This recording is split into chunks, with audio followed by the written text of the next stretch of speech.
শীতকাল মানেই বাঙালিদের পিঠে পার্বণের সময়। তবে এমন কিছু পিঠে রয়েছে যেগুলো অনেকেই হয়তো খায়নি। আজ আপনাদের জন্য এমনই এক নতুন চন্দনকাঠ পিঠে তৈরির রেসিপি শেয়ার করব। একবার খেলেই প্রেমে পড়তে বাধ্য হবেন। তাহলে চন্দনকাঠ পিঠের রেসিপি দেখে নিন। এখানে আমি প্রথমেই নিয়েছি পোলাওয়ের চাল। এখানে আধা কেজি পোলাওয়ের চাল নিয়েছি। চালটা আমি খুব ভালোভাবে ধুয়ে নিয়েছি। এরপর আমি কিছুটা জল দিয়ে এভাবে 15 মিনিটের জন্য রেখে দেব। 15 মিনিট হয়ে গেলে আমি এই চালগুলো জল ঝরিয়ে ঢাকার মধ্যে রেখে দেব। ঢাকার মধ্যে এভাবেই কিছু সময় রাখতে হবে, যেন একদম চালটা ঝরঝরে হয়ে যায়। আমি এভাবেই 1.5 ঘন্টার মতো রেখে দিয়েছিলাম, একদম ঝরঝরে হয়ে গেছে। এরপর এই চালটা আমি গুঁড়ো করে নেব। আপনারা চাইলে পাটায় বাটতে পারেন, আমি এখানে ব্লেন্ডার ব্যবহার করেছি। এই চালটা একদম ভালোভাবে গুঁড়ো করা যাবে না, আধা ভাঙ্গাভাবে গুঁড়ো করতে হবে। দেখুন এই রকম হবে ঠিক। এরপর চুলায় একটা প্যান বসিয়ে দেব।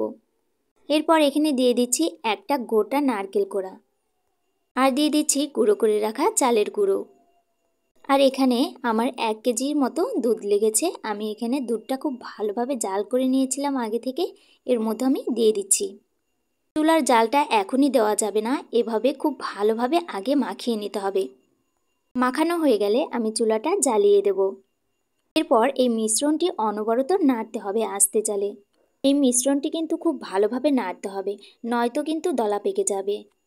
এভাবেই নাড়তে নাড়তে যখন চালটা একদম সেদ্ধ হয়ে আসবে, তখন এর মধ্যে আমি খেজুরের গুড় এবং চিনি মিশিয়ে দেব। অবশ্যই চালটা সেদ্ধ হবার পরে কিন্তু এখানে মিষ্টি দিতে পারবো, নয়তো চাল সেদ্ধ হওয়ার আগে যদি মিষ্টি দেওয়া যায় তাহলে চালটা একদমই সেদ্ধ হবে না। আর যদি মনে করেন এখানে চালটা সেদ্ধ হতে আরেকটু দুধ লাগবে, তাহলে এখানে আপনারা দুধ দিয়ে দিতে পারেন।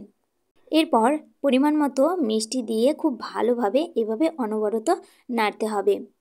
চুলার জালটা একদম মিডিয়াম আঁচে রাখতে হবে, আর অনবরত বারবার নাড়তে হবে যেন নিচে লেগে না যায় বা দলা পেকে না যায়। যখন ফ্রাই প্যান থেকে একদম উঠে উঠে আসবে আর একটু শক্ত শক্ত ভাব হয়ে আসবে, তখন এর মধ্যে দিয়ে দেবো এলাচ গুঁড়ো। এখানে আমি আগে থেকে এলাচ গুঁড়ো করে রেখেছিলাম। আমি এই এলাচ গুঁড়োগুলো এর মধ্যে খুব ভালোভাবে মিশিয়ে দিচ্ছি। পিঠেটা কিন্তু একদম হয়ে গেছে। এরপর আমি চুলাটা বন্ধ করে দেব। এরপর এখানে আমি একটা স্টিলের থালা নিয়েছি, থালার মধ্যে ঘি ব্রাশ করে দিয়েছি।